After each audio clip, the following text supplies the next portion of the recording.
നിലവിലുള്ള MSMEകളുടെ കുറേ കൂടി മുന്നോട്ട് കൊണ്ടുപോകാനുള്ള സ്കെയിലപ്പ് ചെയ്യാനുള്ള പദ്ധതി ആയിരുന്നു. അതാണ് കേരളത്തിലുള്ളത്. അതിനെക്കുറിച്ചുള്ള ഒരു പരാമർശവും ബഡ്ജറ്റിനകത്ത് കാണാൻ കഴിയുന്നില്ല. അതുപോലെ മൊത്തം അലോക്കേഷൻ നോക്കുമ്പോൾ ഏകദേശം 302 കോടി രൂപ കുറഞ്ഞിട്ടുണ്ട് വ്യവസായ മേഖലയെ സംബന്ധിച്ച്. ഐടിയും കൂടിയായിട്ട് ചേർത്ത് വയ്ക്കുകയാണെങ്കിൽ 400 കോടിയോളം കുറവാണ് വന്നിട്ടുള്ളത്. അപ്പോൾ വ്യവസായ മേഖലയ്ക്ക് വലിയ പ്രാധാന്യം നൽകും എന്ന് പറയുമ്പോൾ തന്നെ ഈ മാറ്റമുണ്ട്. പിന്നെ ജെൻസി ടെക്നോളജി എന്ന് പറയുമ്പോൾ അതിനകത്ത് വിവരിച്ചിട്ടുള്ള കാര്യങ്ങളെല്ലാം നേരത്തെ ഉള്ളത് തന്നെയാണ്. അവർ സ്റ്റാർട്ടപ്പുകൾക്ക് മാത്രം കൊടുത്ത ഫണ്ടിനേക്കിടെ പകുതിയിൽ കുറവാണ് ഇപ്പോൾ മൊത്തം ടെക്നോളജിക്ക് വേണ്ടി വകയിരുത്തിയിട്ടുള്ളത് കാണുന്നത്. അപ്പോൾ അത് പൂർണ്ണമായിട്ടും ഒരു സ്വകാര്യവൽക്കരണത്തിൻ്റെ കാഴ്ചപ്പാടുണ്ട്.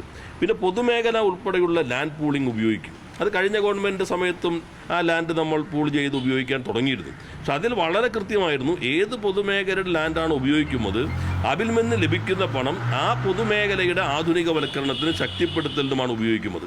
അങ്ങനെയാണ് ട്രാക്കോ കേബിളിൻ്റെ സ്ഥലം ഇപ്പോൾ ഇൻഫോ പാർക്കിന് നൽകി. മറ്റു പല പൊതുമേഖലാ സ്ഥാപനങ്ങളിൽ ഉപയോഗിക്കാത്ത സ്ഥലങ്ങൾ നൽകിയിട്ടുണ്ട്. പക്ഷേ ആ സ്ഥലത്തിൻ്റെ കൈമാറ്റം ലീസിലൂടെയൊക്കെ ലഭിക്കുന്ന പണം പൂർണ്ണമായിട്ടും ആ പൊതുമേഖലാ സ്ഥാപനത്തെ ശക്തിപ്പെടുത്താനാണ് ഉപയോഗിക്കുന്നത്. പക്ഷെ ഇവിടെ ആ കാഴ്ചപ്പാട് കാണുന്നില്ല. പൊതുമേഖലാ സ്ഥാപനങ്ങൾ പൂർണ്ണമായിട്ടും ആ പണം വിൽക്കുക, ഖജനാവിലേക്ക് മുതൽ കൂട്ടുക എന്ന ഒരു കാഴ്ചപ്പാടാണ് അതിനകത്ത് പ്രതിഫലിക്കുന്നത്. പൊതുമേഖലയെക്കുറിച്ചുള്ള പൊതുവായ മറ്റ് വിശദാംശങ്ങളൊന്നും തന്നെ ബജറ്റ് പ്രസംഗത്തിനകത്ത് വന്നിട്ടില്ല. അപ്പോൾ പൂർണ്ണമായും അതിനെ കൈയൊഴിയുന്ന ഒരു സമീപനമാണ് ഈ ബജറ്റിനകത്ത് പ്രതിഫലിക്കുന്നത്. അപ്പോൾ പ്രഖ്യാപനങ്ങൾക്കനുസൃതമായിട്ടുള്ള കാര്യം ഇപ്പോൾ കാഷ്യൂ ഒറ്റ ടൈം സെറ്റിൽമെൻറ്റ് നടപ്പിലാക്കും. അത് കഴിഞ്ഞ 4 കൊല്ലമായിട്ടുള്ളതാണ്. ബാങ്കുകളുടെ OTS ഓരോ വർഷം പുതുക്കിക്കൊണ്ടിരിക്കുന്നതാണ്. തൊഴിലാളികൾക്ക് പുതുതായി ഇൻകം സപ്പോർട്ട് സ്കീം നടപ്പിലാക്കും. അത് കേരളത്തിലുള്ളത് തന്നെയാണ്.